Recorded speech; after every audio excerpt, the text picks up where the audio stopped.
A little bit about Greg. So started and sold 3 VC-backed companies, was an advisor to Reddit, TikTok, and now I run a cash flowing holding company like some of you here. What's in the cash flowing holding company? What do you make money from? We've got 4 agencies. 3 of them are productized agencies that use AI, of course, AI-assisted SEO, AI-assisted ads, design agency, internet communities. Sweet.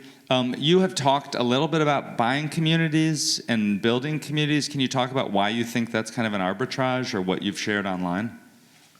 So my whole thesis, like what I'm betting my entire career on, is this one funnel that I call the ACP funnel. So it's basically, A stands for audience. You build audience up top, then you convert that audience into a community, and then you build a product for that community. So when we start a business, most people start a business, they build software, they'll go and build a CPG product. We don't do that at all. We start a Twitter account. And if the Twitter account gets traction, or an Instagram account, or the TikTok account, then we know that there's something there. We'll create a community, and then we'll build up that product. What's a specific example of a product that you've built to sell to a community like that? So we built a business called boringmarketing.com, which will probably do $7-8 million in ARR next year. And it started off as a Twitter account called @boringmarketer. And it was just, you have people like, I know you're friends with Cody Sanchez, talking about boring businesses, right? But no one was talking about boring marketing.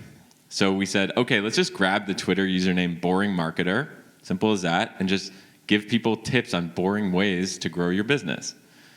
Turns out a lot of people wanted to talk about SEO. So we just kind of pivoted it to SEO. And then it started, getting 10,000 followers, 15,000, 30,000. And then we built a free community for people interested in boring marketing. And then we built the AI-assisted SEO tool. Yeah. So that's kind of how it works. So you built a SaaS tool that you sell to them instead. Exactly. Sweet. What advice do you have that is specific and tactical and practical for this audience about perhaps going viral online or simply creating better business content? So let's talk about something a little cringe. So I'm obsessed with LinkedIn right now. Good. And I talked about this in my session. And I'm obsessed with LinkedIn because it's the equivalent, 2024 LinkedIn is the equivalent of 2020 Twitter.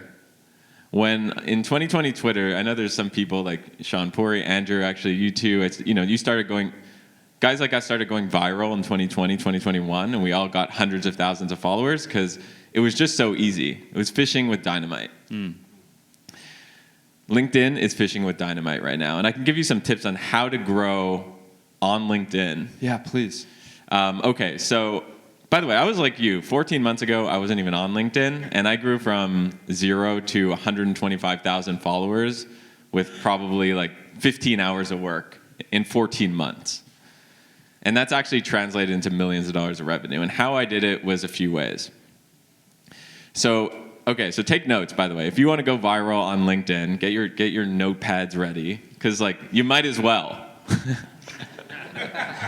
Yeah, I like that. Right? Yeah. You might as well. Yeah.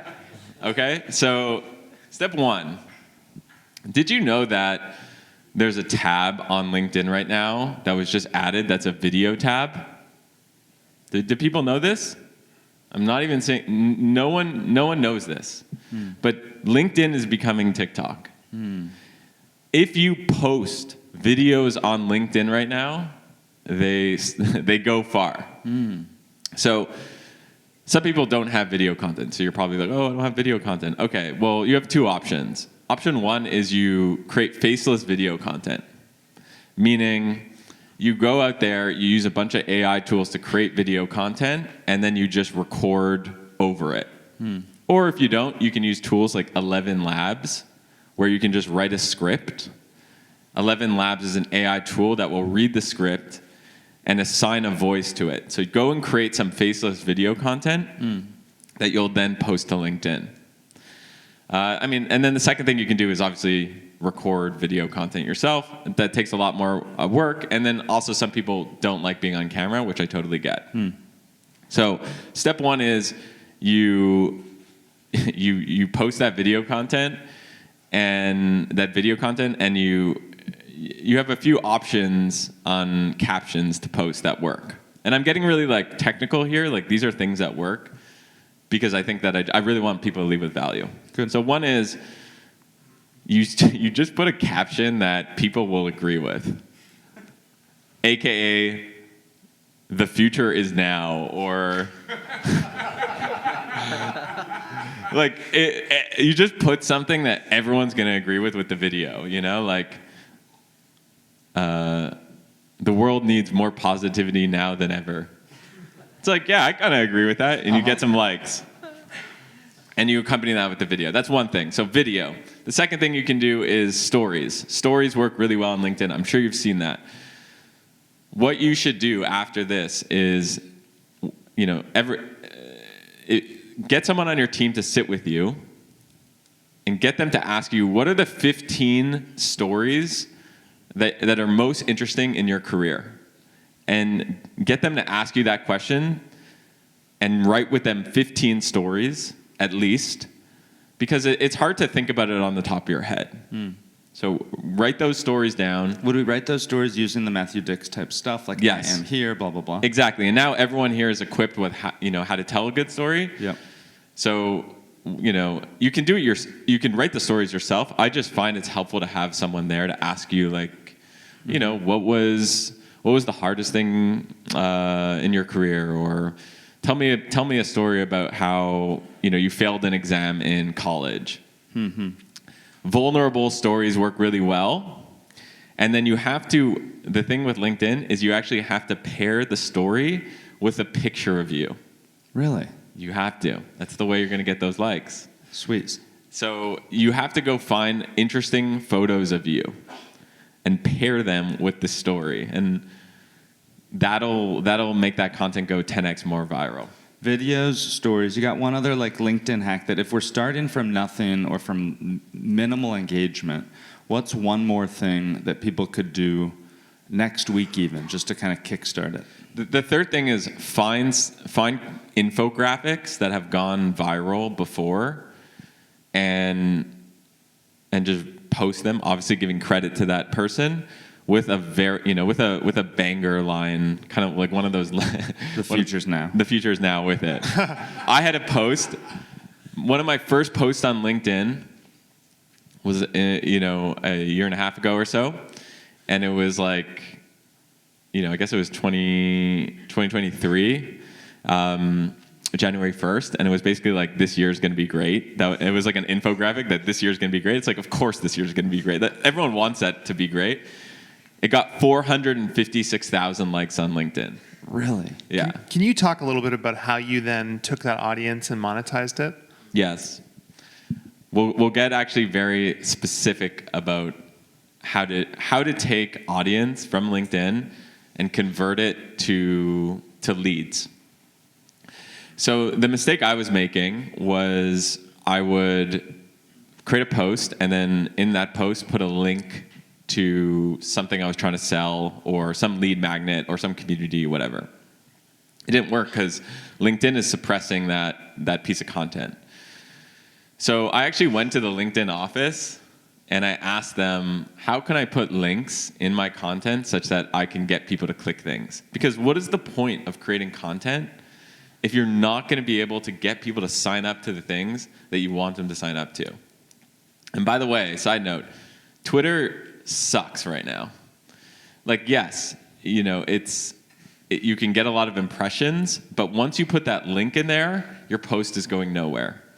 So what the LinkedIn team told me is that if you post something that gets more than 150 likes, 200 likes, after 4 hours, if you put the link at the bottom of the post, you will not be suppressed by the LinkedIn algorithm. So you edit the post? You edit the post. And by the way, this is all like going back to what we just learned about delegation. This is all things that you can delegate. Yeah. Just create SOPs around. Yeah. Which I do. I barely log into LinkedIn like you. So, okay, so to answer your question, I'm obsessed with lead magnets. And we talked a little bit about lead magnets in my workshop for those of you who are there. But the mistake that many entrepreneurs make around creating websites nowadays is they get strangers to come to the website, and it's all about buy my product. Yeah. But people don't come to your website to buy your product. They come there to learn. They come there to create. I call it a primary task. They have some primary task of why they're going to the website. So the example I used yesterday was, if you're going to Ford.com, you might not want to buy a Ford Expedition, but you might be there to learn about EVs. You might be there to just see pretty pictures of a red Mustang. So you make the link magnet. So yeah. So what I do is I try to figure out what are the things that I want, people to do, and I create multiple lead magnets every single month. I link them in my LinkedIn posts, and then I nurture those people. And so I have people interested. For example, I have a lead magnet around a database of startup ideas. 5,000 people have downloaded that in the last 30 days from LinkedIn. Now I have those 5,000 people interested in startup ideas. I don't know what I'm going to sell them, but at some point I could sell them something, and now I have them segmented in ConvertKit. Cool. That's how it works.